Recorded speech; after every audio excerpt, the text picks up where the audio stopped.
Creative director of creature technology company Sonny Fielders has worked on big Hollywood shows like Star Wars: Revenge of the Sith. Yes, he landed a few moments ago. And Chronicles of Narnia. And with Walking with Dinosaurs, the Arena Spectacular coming to Singapore, we asked him which project was the most fun to work on.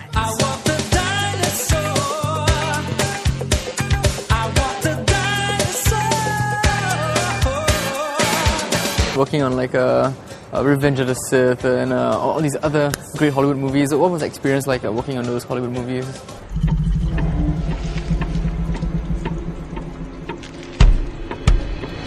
Not as good as this. Not as good as this? Yeah. Star Wars is a great thing to have on your CV, and there's a few people here that have worked on feature films like that. But by the time, certainly I did Star Wars, the last one of the series, CGI, computer graphics, had really taken over and so dominant in terms of making creatures. And so the creatures I made were a lot of fun, but essentially they're background characters. Safe. Chancellor Palpatine managed to escape your great general. And that's the nice thing about this, is that we're able to, I guess, revive an art form and a technique that is dying in film. You just don't see creatures made that way anymore. So it's given those techniques a second life, and hopefully by what we've done, we've created this new genre of entertainment that can go on and use these sort of techniques to tell different stories, not just dinosaur stories. I often thought that when we built things in the workshop and then we do tests for them before we took them onto the set, that's when they look the best. When you could actually see them in the flesh, moving in front of your very eyes. And then I would always get disappointed about the end result. And as soon as it got on film, it flattened it out, or it was not shot properly, or often they don't even shoot it, or they'll cut it out in the edit, and all that hard work gets lost. But there's something really nice about using all that technology and having it absolutely there in front of an audience, and having them respond live.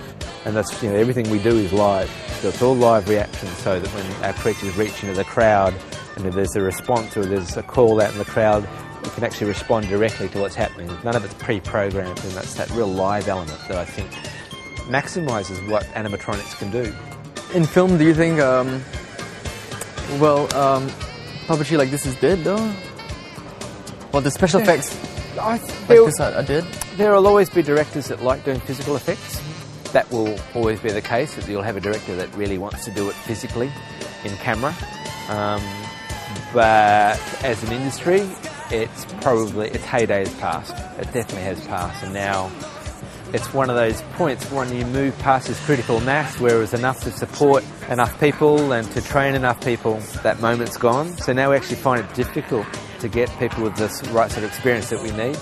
So now we have apprenticeships, and we train a lot of people from outside the industry into our methodology, because we can't just get them like we used to be able to get them anymore. No one's coming through because the industry has got that small that there's not enough momentum for it to keep on generating the sort of people we need.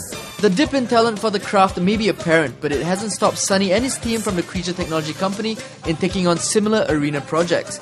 Although still very hush-hush, Sonny shared with RAZORTV some of the future projects we might soon see in Singapore. We're in development with DreamWorks to take their story of How to Train Your Dragon, to take that story and interpret it as an arena show. Lesson 1. The Deadly Nada. Fast, dangerous. But if you can stay in its blind spot, you will be safe. Once he sees you, not so much. So that's certainly in development at the moment, and we've done lots of prototypes and various things with them, and working with them to realise their story in a unique way. We don't want to just replicate the film. It has to be something that works for a live audience. The Night Fury has enough fuel for 3 blasts. 4. Definitely 5. You wait here, I'll go and get my notes. And similarly with King Kong, this is something that we've developed ourselves.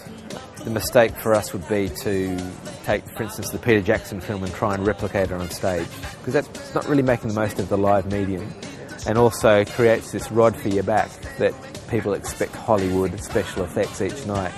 there's so much more you can do in a live medium, and I think if you ignore that, you ignore it at your peril. Could I suggest maybe King Kong battle T-Rex, in the same arena?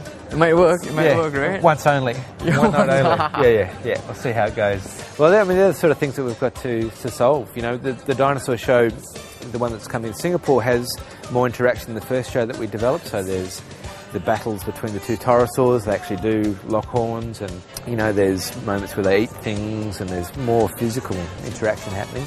But the next shows ask more of that. Everything we do now has to up that level. Each time we do one of these things, it gets better and better and better. So Singaporeans, you've been forewarned. The dinosaurs live and they will be walking on our shows come December 1st. And you can be assured we'll be getting the best Walking with Dinosaurs experience so far.